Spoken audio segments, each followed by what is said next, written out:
دوستو، اللہ نے حضرت لقمان علیہ السلام کو بہت ہی بہترین حکمت سے نوازا تھا اور ان کی نصیحتیں قرآن پاک میں بھی موجود ہیں۔ وہ اپنے بیٹے کو بھی حکمت بھری نصیحتیں کیا کرتے تھے جو آج بھی کتابوں کی شکل میں ہمارے پاس موجود ہے۔ آج ہم حضرت لقمان علیہ السلام اور ان کے بیٹے کا ایک قصہ ذکر کرنے والے ہیں جو ہمارے ایمان کو تازہ کر دے گا اور اللہ پر ہمارا یقین اور مضبوط کر دے گا۔ وہ اپنے بیٹے سے کہا کرتے تھے کہ اللہ جو کرتا ہے اچھے کے لیے کرتا ہے اور ہر چیز میں بہتری ہوتی ہے اور ہر پریشانی کے بعد راحت ہوتی ہے۔ ایک مرتبہ انہوں نے اپنے بیٹے سے کہا کہ ہمیں وقت کے نبی سے ملاقات کے لیے جانا ہے، لہٰذا سفر بھی طویل تھا، تو باپ بیٹوں نے اپنا سامان سفر جیسے کہ پانی کھانا اپنے ساتھ لے لیا اور اپنی سواری پہ بیٹھ کر نکل چلے۔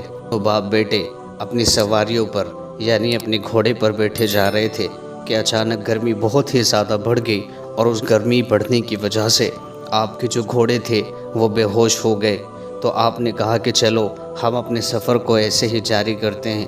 دونوں باپ بیٹے اپنی سواری سے اترے اور پیدل سفر کرنا شروع کر دیا، لیکن جب چلتے ہیں تو گرمی میں پسینہ بھی آتا ہے اور پیاس بھی زیادہ لگتی ہے، تو دونوں باپ بیٹوں کے پاس جو پانی تھا وہ بھی پیتے پیتے ختم ہو گیا اور کھانا بھی ختم ہو گیا، اور دونوں باپ بیٹے چلتے رہے کہ تھوڑی دیر کے بعد آپ کے بیٹے کے پیر میں ایک ہڈی تھی وہ پوری گھس گئی اور بیٹے کے پیر سے خون نکلنا جاری ہو گیا اور بیٹا بے ہوش ہو گیا۔ آپ اپنے بیٹے کو جگانے لگے۔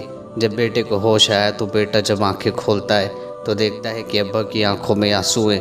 تو وہ بیٹا اپنے باپ سے کہنے لگا کہ ابا، آپ ہی تو کہتے ہیں کہ ہر پریشانی کے بعد اللہ نے راحت رکھی ہے، اور آپ ہی تو کہتے ہیں کہ اللہ جو کرتا ہے اچھے کے لیے کرتا ہے، تو پھر یہ آنسو کیسے؟ تو ابا نے بیٹے سے کہا کہ بیٹا، اللہ کی ساری حکمتیں نہ تو جانتا ہے اور نہ ہی میں جانتا ہوں۔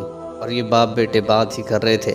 بیٹے نے کہا، باپ نے کہا کہ اللہ چھوٹی پریشانی دیتا ہے تو بڑی کو ٹال دیتا ہے، لیکن ہمارے اس سفر میں تو پریشانیاں ہی پریشانیاں ہیں۔ ہماری سواری بھی چلی گئی، ہمارا کھانا اور پانی بھی ختم ہو گیا۔ بیٹا حضرت لقمان علیہ السلام سے باتیں کر ہی رہا تھا کہ اچانک وہ ایک بہت ہی خطرناک دھواں اٹھتا دیکھتے ہیں، تو سوچتے ہیں کہ چلو وہاں پر شاید کوئی بستی ہے، ہمیں کچھ مدد مل جائے۔ دونوں باپ بیٹے کھڑے ہو جاتے ہیں، لیکن تبھی پیچھے سے ایک آواز آتی ہے کہ ذرا ٹھہر جاؤ، رک جاؤ۔ تو باپ نے بیٹے سے کہا کہ تھوڑی دیر رکتے ہیں، پتہ نہیں یہ کون شخص ہے۔ وہ انجان انسان ان کے پاس آیا اور آ کر کہنے لگا کہ تھوڑی دیر یہیں پر رک جاؤ، تمہاری سواری کا انتظام بھی ہو جائے گا اور تمہارے کھانے کا انتظام بھی ہو جائے گا، اور تمہارے بیٹے کے جو پیر میں چوٹ لگی ہے لہٰذا وہ بھی ٹھیک ہو جائے گی۔ تو حضرت لقمان علیہ السلام نے اس سے کہا کہ بھائی تم کون ہو؟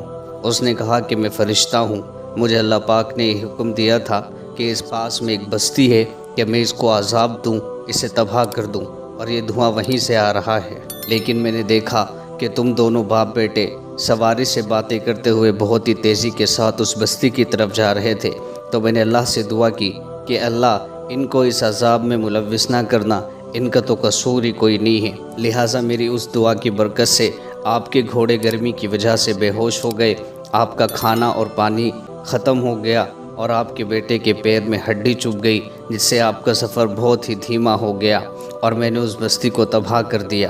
یہ چھوٹی چھوٹی تکلیف کی وجہ سے اور یہ چھوٹی چھوٹی مشکلات کی وجہ سے اللہ پاک نے بے شک آپ کو بڑی مشکلات سے محفوظ رکھا۔ تو حضرت لقمان علیہ السلام کے بیٹے نے اپنے باپ سے کہا کہ ابا، آپ بالکل ٹھیک کہتے ہیں کہ ہر پریشانی بڑی پریشانی کو ٹال دیتی ہے، اور بے شک اللہ نے ہر مشکل کے بعد ایک راحت رکھی ہے۔ اسی لیے دوستو، اللہ کی حکمت صرف اللہ ہی جانتا ہے۔ جب بھی آپ کے اوپر حالات آئیں تو اللہ پاک سے دعا کیا کرو اور اس وقت کی اللہ سے خیر مانگا کرو۔ اور کتابوں کے اندر تو یہ بھی لکھا ہوا ہے کہ پریشانی اور تکلیف انسان کو اللہ کے قریب کر دیتی ہے، تکلیف اللہ سے مانگنا سکھا دیتی ہے، اور دکھ اللہ کے سامنے رونا سکھا دیتا ہے۔ اور اللہ کے ہاں ان لوگوں کی بڑی قدر اور قیمت ہے جو اللہ کے سامنے روتے ہیں اور اپنے دکھڑے سناتے ہیں اور اللہ سے مانگتے ہیں۔ جزاک اللہ دوستو، اگر یہ ویڈیو آپ کو پسند آئی ہو تو ہمارے اس ویڈیو کو لائک ضرور کرنا، اور ایسی اور اسلامک ویڈیوز کے لیے ہمارے چینل کو سبسکرائب ضرور کرنا۔